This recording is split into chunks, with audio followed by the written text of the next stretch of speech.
Hello besties, today we are doing a Halloween serape with vinyl and alcohol inks, but you can give it your own twist, doesn't have to be Halloween. But first, let me welcome you to our YouTube channel. Make sure to follow all our social media platforms and click that subscribe button so you'll be notified of any new content. Make sure to check out our website and our Patreon as well.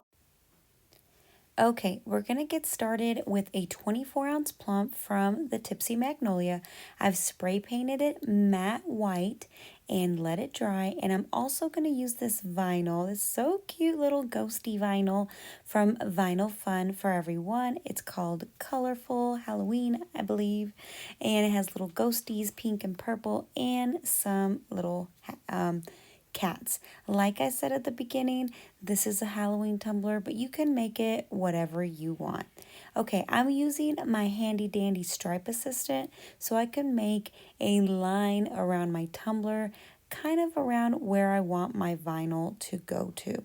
Next, I'm going to kind of rough measure exactly, or not exactly, about what I need for vinyl. That way I'm not working with a bunch of overhang that makes it difficult to work with, and also to save any extra vinyl that I do not use, which I'll have a lot left. We're just using a little bit. So this would be a good project to use any of your scrap pieces that you have just lying there that you don't want to get rid of. Okay, after we cut our piece of vinyl, I'm going to make a line using my handy stripe assistant here. That way it will assist me in lining up my vinyl as straight as possible.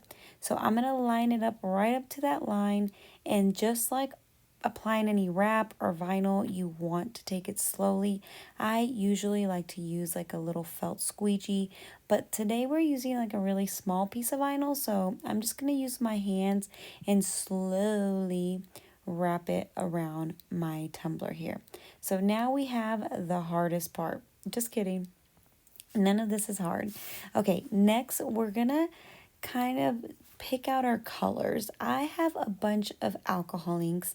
I'm going to be using a variety of brands, including Crafty Cow, Beret Reese, Tim Holtz, and also some Glitter Heart Company. So I just used a variety. I picked the colors based off the color, not the brand. And I also have a variety of brushes in different sizes. Make sure that you have like a little well of alcohol, as you saw, that metal little container to clean off your brushes if needed. So you're going to need a turner, preferably one of your slower turning turners, and you're going to have a really steady hand. Dip your alcohol ink, and you're going to let the tumbler spin. This is a little fast forwarded, so it looks like it's going pretty fast, but really it was going really slow. So I have 3 different sizes of variety of brushes, but I recommend even having more. Like the more variety, the more serape it's going to look. Also, be prepared to do 2 or 3 passes, because as you see here, it is very, very light the first time around. So, but alcohol ink dries really quickly, so you can go ahead and immediately do another coat of alcohol ink right over it to achieve that color. My first color was supposed to be green, but it looks super yellow, so I think towards the end I end up finding a darker green to put over it. So the great thing about alcohol inks is, 1, they're super forgiving. 2, you can definitely build upon the colors. 3, they dry really fast. And 4, they're really fun to work with. So let your creativity take you on a journey here. So anyway, I am just going to make my way up the up the tumbler all the way up. Make sure when you spray paint your tumbler white, you use a matte finish. You do not want to use a glossy, or else your alcohol ink will repel or will slide down. You need it to be a matte finish, and you need it to be fully dry. You can't use a sublimation tumbler, but you have to sand it, scuff it up a little bit. So I would suggest doing a matte spray paint. Also, after I finish all my serape lines, you can immediately epoxy it.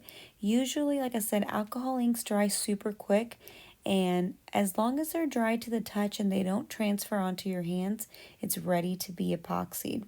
What I did is went ahead, even before I epoxied it, I don't think I showed this, I applied my vinyl stripes right there where the vinyl meets that first yellow line, and also at the bottom of my vinyl butt. That way it would be nice and seamless and nice and clean.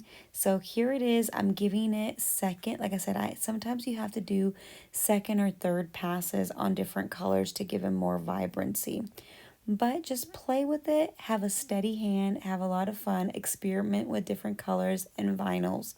Also, something that you're going to notice is that I glittered my butt. I popped the butt and glittered it. I will link a video tutorial on how to do just booties. This one is just a serape, but I do have a video that I'll link to that. But look how beautiful it looks, super vibrant. I made two Halloween ones, very similar, different vinyl. I hope this inspired you to make your own Serape ink tumbler.